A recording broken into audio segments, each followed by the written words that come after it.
Hey guys, welcome to my channel. I hope you're all doing very well. So it is officially the month of February, and you guys know what that means, or at least you should.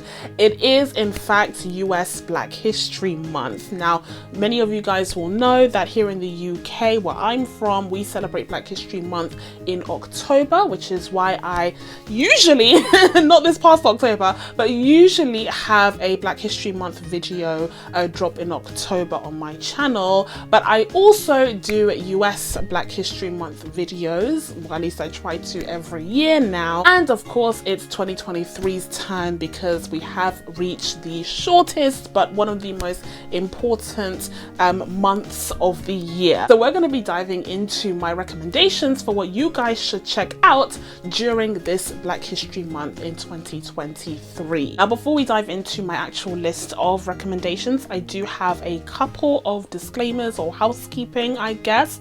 And the first point is that, you know, as I mentioned, this is a series that I have on my channel, and if you are curious to see what other films and TV shows that I've recommended in the past, I do in fact have a Black History Month playlist on my channel. There's quite a few playlists that I've been tweaking over the past couple of months as I've been like editing things on the channel and organizing them, and so you can easily find all of the Black History Month videos. I think there's about 4 or 5 at this point.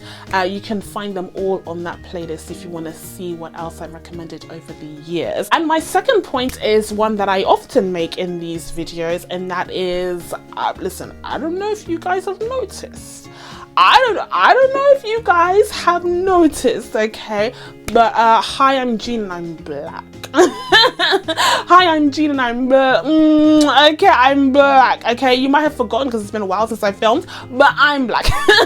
And so I often make it a point here on this channel to spotlight black stories being told in film and television. This is one of my missions on this channel. It's one of my purposes, my raison d'etre with this channel. And so there are a few projects that I've already spotlighted elsewhere that I may not go into full detail and length in this video. But the point of this video is to, one, kind of spotlight some projects that I haven't mentioned, although in this case, this year I've been a little bit sloppier because there's quite a few that I've raved about before, but usually I have a few more kind of older projects that I may not have spotlighted elsewhere on my channel that I like to give the spotlight to in these kinds of videos. Like I said, it's less so the case this year because a lot of these are recent releases, which we'll discuss. But another reason why I love making these videos is because, you know, all of these recommendations are in one place. It's easy for everyone to find. It's kind of like consolidating all of this key information and references that you guys can just, you know, use as you explore the vast landscape of black storytelling throughout this month. And indeed throughout the year, mind you.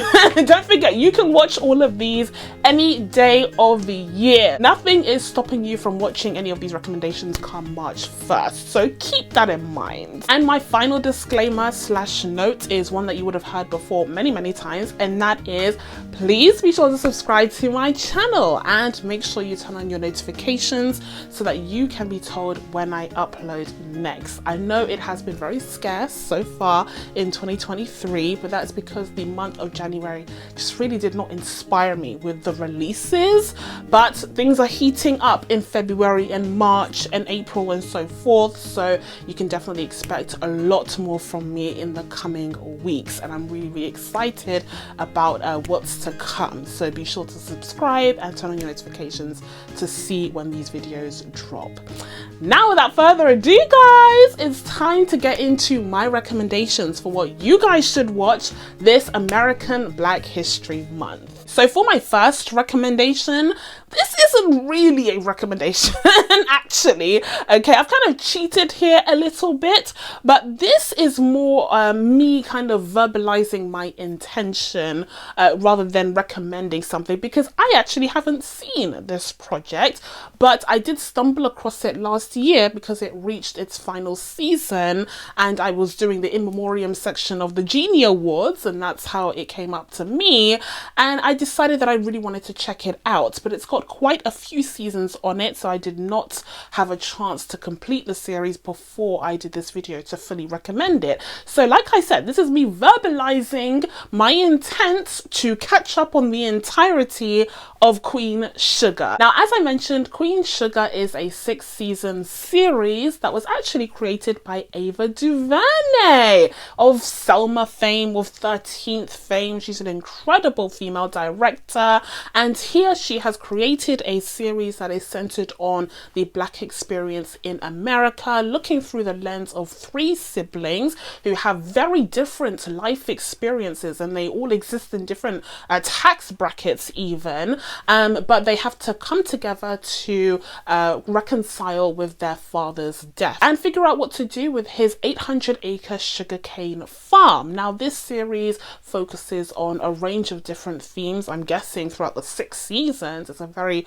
popular and successful show. I also have a watch list in mind for this month, and it pretty much is made up of Queen Sugar seasons 1 to 6. Now, this series was originally on the Oprah network, the Oprah Winfrey network. I'm not sure how I can access that here in the UK. I might have to sail the 7 seas, I don't know. But if I can find it legitimately, I'll absolutely watch it, because I do want to support the show. I think it sounds like a really interesting concept, and I mean, it's Ava DuVernay. She directed the first 2 episodes, I think, so I'm really looking forward to seeing what she does, you know, in this TV landscape as well, and to see how the series ends. That's a positive as well, so I get to see the whole story play out. Okay, so now that you guys know what I have on my watch list for Black History Month this year, it's time to dive into some of the projects that I've actually seen and would highly recommend you check out during this month. And first one up that we've got is Netflix's The Sea Beast. Now, The Sea Beast is a Netflix animated film that centers on this young girl who ends up going on this wild adventure with this pirate and his crew, and they are after these sea monsters, these beautifully rendered sea monsters that have formerly terrorized the village, you know, the country that they're from, and they are hunting them down. But lo and behold, perhaps these legends and tales of these sea monsters terrorizing human beings have been exaggerated or even falsified, and maybe this campaign of hunting down these beautiful creatures to near extinction has been driven by something other than concern, other than fear for people's lives, perhaps greed, profit, who knows?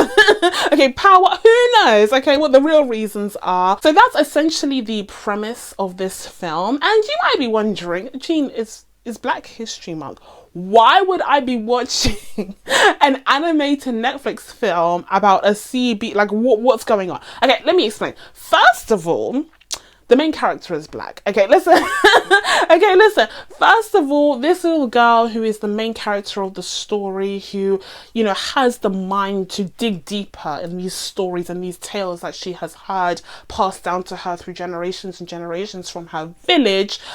She is a black female character, which is something that is rare to see in an animated film. We are starting to see more POC animated characters be beautifully realized in the space of animation, but it's still something that is quite rare when you consider how huge the landscape of animation is. So it's a movement towards the right direction, and I'm really excited to see such characters be brought to life in such a wonderful way. And another reason why I recommend this film is because I have often said that I believe in the diversification of representation of black people, and essentially what that means is, instead of just telling the same old specific stories about the black experience, whether it be in America or elsewhere, I do think it's important to touch on a variety of aspects of the black experience, and not all of that has to do with,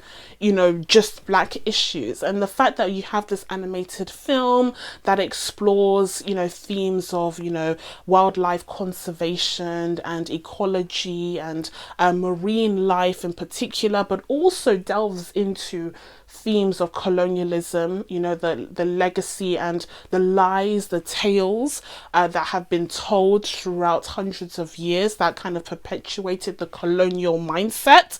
Yeah, all of that is explored in this film, and I think that is quite relevant to the Black experience actually, but not in a direct way that you would expect. All the while, this is a beautiful animated film that is just absolutely visually stunning and is 100% accessible to kids, but also has an added layer of just a little bit more, not complexity, but intelligence for older viewers. That to me is a really great package for an animated film that you guys can check out this Black History Month. And like I said, the fact that the main character is Black, but it's not really a factor in her story, in her character. I think it is important to have that variety in representation. Okay, so next up we have a bit more of a traditional recommendation for Black History Month in this Netflix documentary called What Happened, Miss Simone. Now, this Netflix documentary is centered on the iconic, the incomparable, incredible musical genius that was Nina Simone. So like already you've paused this video, you've minimized, you've created a new window, you've gone onto netflix.com and you searched for this documentary, right? Like already you know that you need to check this out. Nina Simone, are you... And by the way, I am not talking about the Zoe Saldana, please. I am not talking about the Zoe Saldana film from a few years back where she was doing darker brown face. No. We're not discussing that today, okay? We are talking about the documentary on netflix.com that centered on the life and love and struggle of Nina Simone.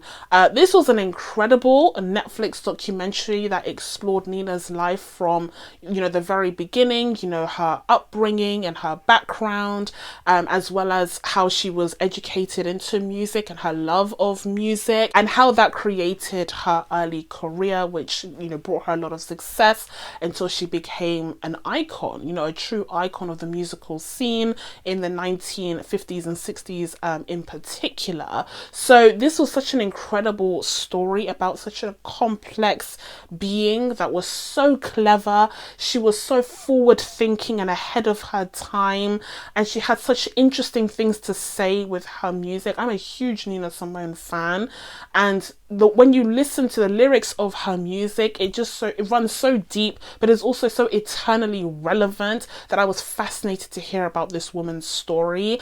And it is very complicated, very multi-layered, really difficult to hear about at times, a huge struggle, especially if you're triggered by topics of DV, you know, domestic abuse, domestic violence, child abuse. There's a lot to unpack there, but I think that this documentary does so in a really fascinating way. It gives us tidbits of Nina's incredible famous discography and giving us, you know, unseen or previously unseen footage of her on stage and performing in this like very real, authentic and intimate way, the way that they used to back in the day. And there's definitely an emphasis on Nina's love for her craft, you know, how much she really loved music. And we're talking classical music here. She was classically trained to the point where she wanted to perform in, what's that center, Rockefeller Hall or something, the Hall of Fame. I can't remember what the center is called, but that famous Carnegie Hall, I think it is. She wanted to perform there, but not as like a mainstream artist. She wanted to perform as a classical artist. That was one of her life, you know, goals, her dreams.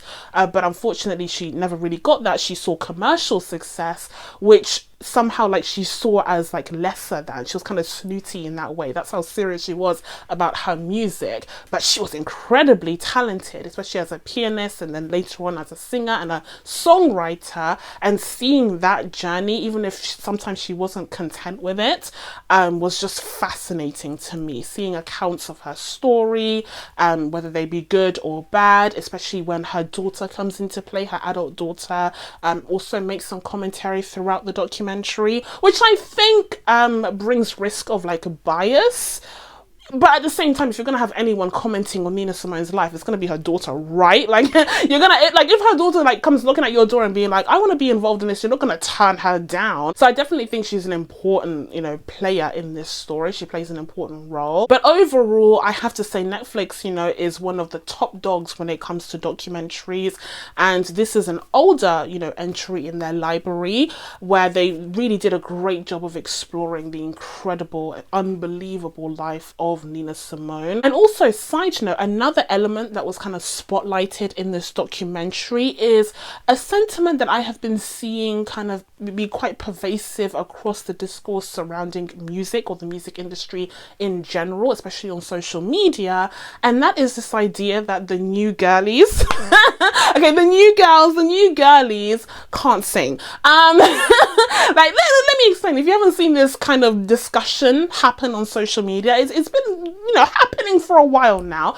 But essentially, a lot of people have noticed that some of our favorite artists of today, as great and charismatic and beautiful and stunning as they are, some of them are not technically talented singers, shall we say. Some of them, the pipes aren't piping. Some of these girlies are simply not giving what needs to be gave, and people are pointing out now, okay, people are not standing for this anymore. And one of the many reasons why people think that this is occurring is because, you know, we're so distant to the music industry as it was in the mid 20th century, where a lot of these musicians and musical acts had heaps and heaps and heaps of practice, just specializing in this craft and perfecting it over many, many years of performing, of learning, of being educated, just all of this practice that they gained, whether it be through church, through public school projects or policies that focused on music education, whatever it may be. There were a lot of elements that kind of set these musical acts for success in the past that are kind of failing the musical acts of today because they don't have that same exposure to practice. And seeing montages of Nina Simone performing in these like small cramped bars, wearing different outfit after different outfit after different outfit, just kind of showing how many performances that she did, I think just emphasizes this fact, you know, the fact that she was able to just keep on practicing. She used to make a living off of these, you know, small performances. That's what kept her going. And even though she was a bit bitter about it, it's something that allowed her to just be better and perfect her craft. And that led to her being the superstar and that she eventually became. It's because she paid her dues, basically. There's this feeling that the new girlies aren't paying their dues, and it's showing. It's showing. Listen, I don't listen to a lot of new music anyway. I'm listening to Nina Simone. I just told you I listen to Nina Simone, so I'm not too familiar with the new girlies, but from what I've seen in my periphery, I'm not overly impressed a lot of the time. Okay, so for my next recommendations, I'm going to be going through them, you know, quick fire, really quickly, or at least as quickly as I can, considering I talk so much. Anyway, I've already explored all three of these projects at length in great detail in other videos, so I'm not going to be diving into them in this one, but I did want to include them on my list of recommendations for Black History Month because of the variety. What did I tell you? The diversification of representation. Guys, I'm so happy to see the variety of different stories about the Black experience, or touching on the Black experience, or stories centered on Black characters being explored in the media landscape. That is just mwah. This is what I've been wanting. But the first one up on this quick fire list is Abbott Elementary. Yeah. We should all be watching Abbott Elementary at all times, whenever possible, but especially during Black History Month. It's the bare minimum that you can do. Like, it's the bare minimum. You could be like, oh, I don't want to celebrate Black History Month for whatever reason, but you at least need to turn on Abbott Elementary. It's literally the bare minimum that you can do. Because it's not a chore. Literally just turn it on. Like, I understand if you don't want to watch the tragic and complicated story of Nina Simone, I get it. I'm judging you, but I'm not judging you too much, okay? If you're not watching Abbott Elementary, I'm sorry, I'm judging you a lot there. I'm judging you a lot.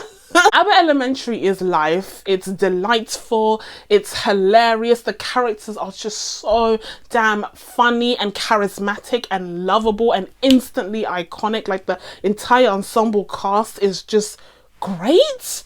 Oh, they're so good. And then you have the kids as well. Listen, quiet as it's kept, these kids these kids be outshining some of the stars sometimes. Okay, these kids with their one-liners, and I've said this before in the past, but I love the fact that because Abbott Elementary is centered on a public school in Philadelphia that has a primarily POC population, you do have a lot of POC young actors who are represented on the show, and they get their snappy one-liners, and I'm sure it looks fantastic on their resumes. It makes all the difference in Hollywood when you have such an instantly recognizable show that's won so many awards on your resume at such a young age as well. So hopefully this will, you know, push these young actors through in their careers and benefit them greatly, because, you know, they have some incredible young kids on the show that really do make the Abbott Elementary environment feel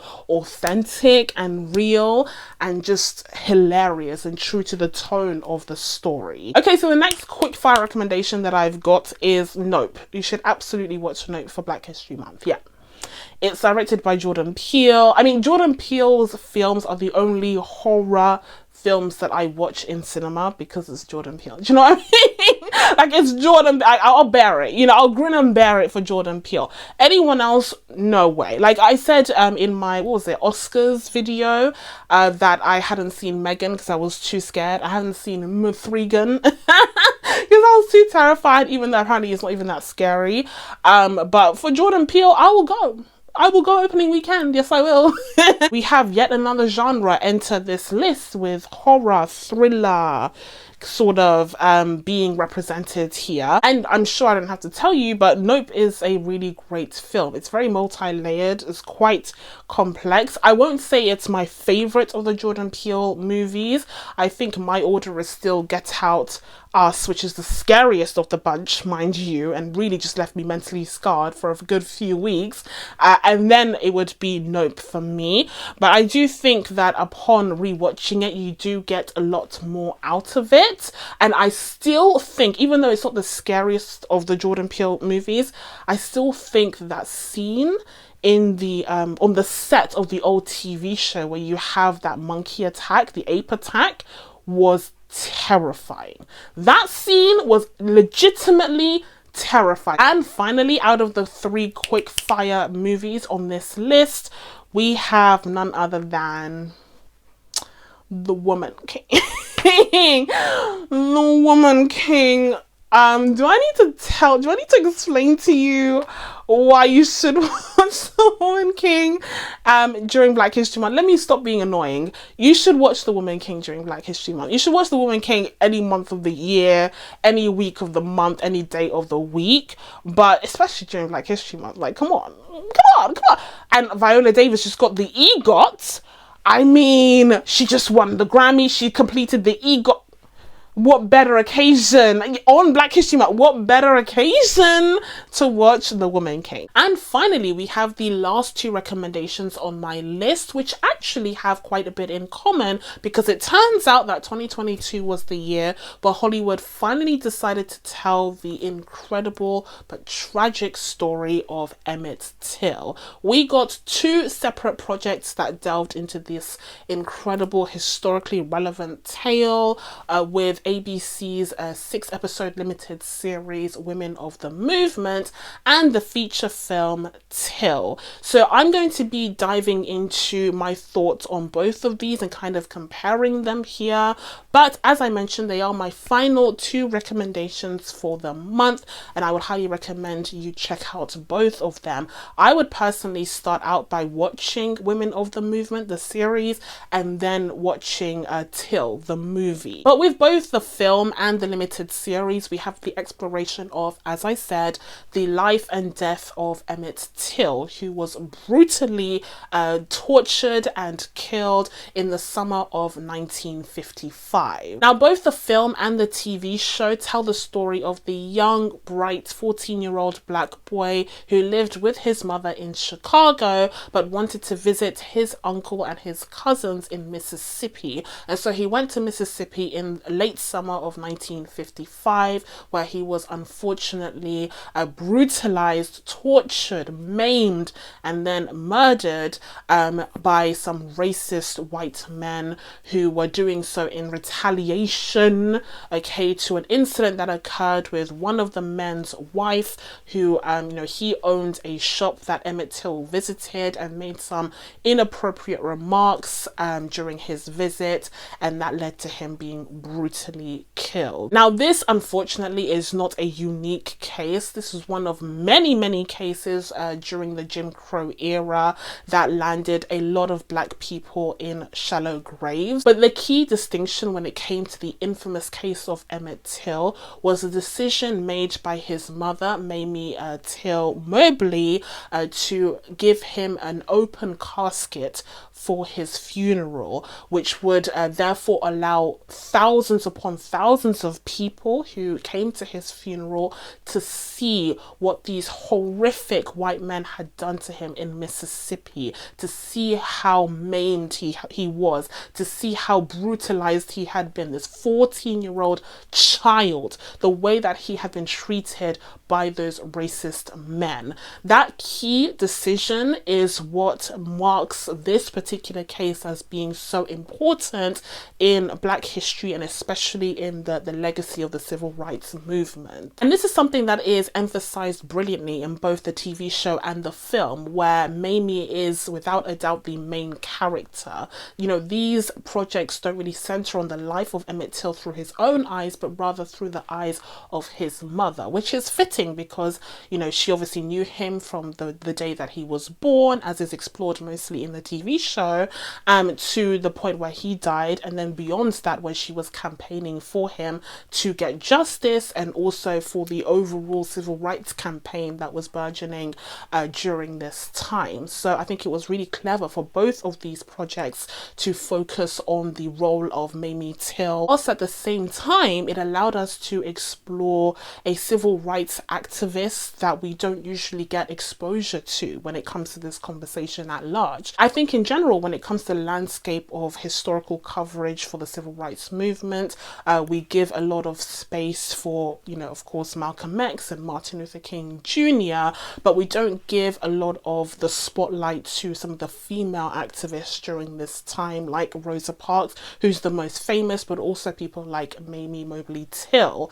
And so the fact that you have these two projects trying to rectify that in the same year, funnily enough, I think is very fitting. And like I said, it makes sense for this particular story, because this story is all about this mother's pain and anguish over what was done to her child, and her stopping at nothing to get justice, and also what followed on from that when unfortunately she did not get the justice that she deserved. Now, speaking of justice, in both the TV and film version of this story, we do get the exploration of the trial, or rather trials, of the Emmett Till case. And it is brutal each and every time. Oh, first of all, this entire story is not for the faint of heart. When you're dealing with the trial in both the film and TV show, it is truly harrowing, because in both projects, you've already seen what has happened to Emmett. You've already seen what these horrible men did to him. And so you know that the stakes are really high to get some semblance of justice for this poor child. But when you see the trial and you see how much of a mockery it was, you see how unserious it was, you see how the odds were stacked against Mamie and the NAACP, it's just so angering and frustrating. It just makes it made me so mad. It made me so freaking mad. I couldn't believe this. And I will say, when it comes to the series, because it does have 6 one-hour-ish episodes, they really are able to dive into the intricacies of this trial a little bit more. They're able to fully explore why it was such an uphill battle, why it was even incredible that the men got indicted in Mississippi in the first place, because that sort of thing was unheard heard of. And also it explored the outcome of the trial and the aftermath of it a little bit more as well, because it had more of those episodes, more time to really dive into the story with a lot more depth.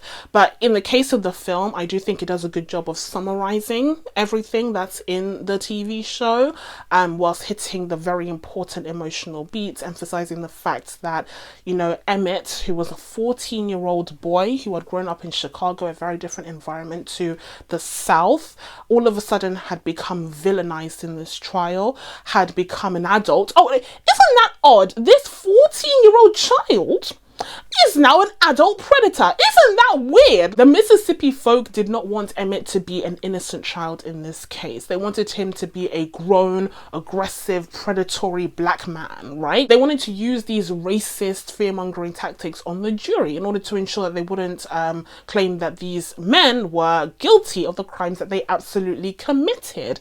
And so they depicted Emmett as this being that he never was, and it was up to Mamie, his mother, who knew him better than anyone else on the planet, to try and appeal to humanity of these people and see that, you know, this was her son and he was a young innocent boy who did not deserve the treatment that he got in Mississippi. But unfortunately, the waters of hatred were just so deep-seated in the deep South that no justice was brought to this poor child. And not only that, but to add salt to this already gaping and gushing wound, the men then came out months later saying that they were guilty. They literally admitted that they were guilty when they were being interviewed by a white magazine, and they'd been paid to do this interview, and essentially admit that they had lied throughout the entire trial, and they got away with it. And it was just really, really heartbreaking to see. And again, that's something that the TV show dives into in a lot more detail than the film, because it has time to really explore the aftermath. So like I said, I would highly recommend watching both Women of the Movement and Till to fully explore the tragic, horrifying story of Emmett Till, to really understand what happened there during this time, as well as to fully appreciate the lengths at which Mamie Mobley Till went to get justice for her son, and to advocate for justice for the black community at large during the civil rights movement. But even though, as I said, I would recommend watching both the film and TV show, I would say both of them have pluses and minuses. In the case of the TV show, a massive plus is the fact that you do have more episodes and a longer runtime in order to really explore this story in detail and fully appreciate the lengths at which Mamie went to try and get justice for her son and to raise awareness for what had happened to him. But I would say that the production value of the show was slightly lower than that of Till, the film. The film definitely felt a lot more cinematic, and I think that's a huge props to the director, Chinonye Chikwu, who also did the screenplay for the film, but she brought a very cinematic dynamic to this story. Now, another thing that deserves a lot of praise is, of course, the actresses portraying Mamie. Now, this is yet another key difference that I very much noticed when I was watching each project. I will say, as much as I very much enjoyed Women of the Movement, and I feel like it was executed very, very well, there was something that was kind of niggling at me as I watched each of the 6 episodes, and that was that I wasn't the biggest fan of the actress portraying Mamie in the series, and that was Adrienne Warren. I think that she did a good job, but I think she was miscast. I don't think she was quite old enough to portray the mother. There was something about her that did not ring as very grounded and very maternal and authentic. There was a certain gravitas and authenticity that was missing from her performance, and I actually watched the TV show first, so I was first judging her characterization of Mamie before going into Till, where you have Danielle Deadwyler just freaking knock it out of the damn park. And this is what made me even more passionate. And this is what made me even more passionate about Danielle Deadwyler's performance, is because I'd watched both Women of the Movement and Till, and I could see the difference that it made to have an actress like Danielle come in, give this character all of the weight, all of the gravitas, all of the maternal love and devotion that it needed in order to sell the relationship that Mamie had with her son. Basically what I'm saying is that she carried. Basically what I'm saying is that she did the job, she did the damn thing, and I think it makes a huge difference, you know, who you cast as Mamie, as you can see from these two projects, because Danielle is clearly on a completely different level to Adrienne, with all due respect to both actresses, but it's just like night and day. Although conversely, I would say that there were some other characters in the film that were miscast. For instance, Whoopi Goldberg as Mamie's mother, I think was a poor decision, although I understand that she is a producer on the film, but I didn't love her in that role, and I much preferred Tonya Pinkins, who portrays her in the series. Although to flip things around again in the film's favor, I would say that the casting of Sean Patrick Thomas, who portrays Jean Mobley, who is Mamie's partner, was much better in the film in comparison to Ray Fisher, who portrays the character in the TV show, and to me doesn't, again, seem old enough. He doesn't have the gravitas and the kind of groundedness, the paternal figure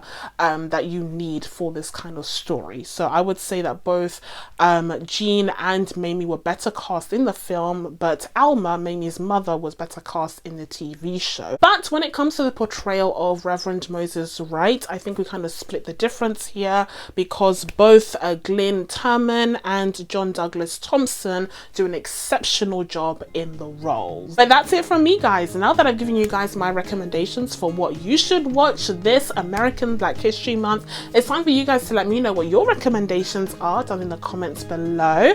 Please be sure to subscribe to catch you videos coming up, especially for the month of February. It's finally getting interesting.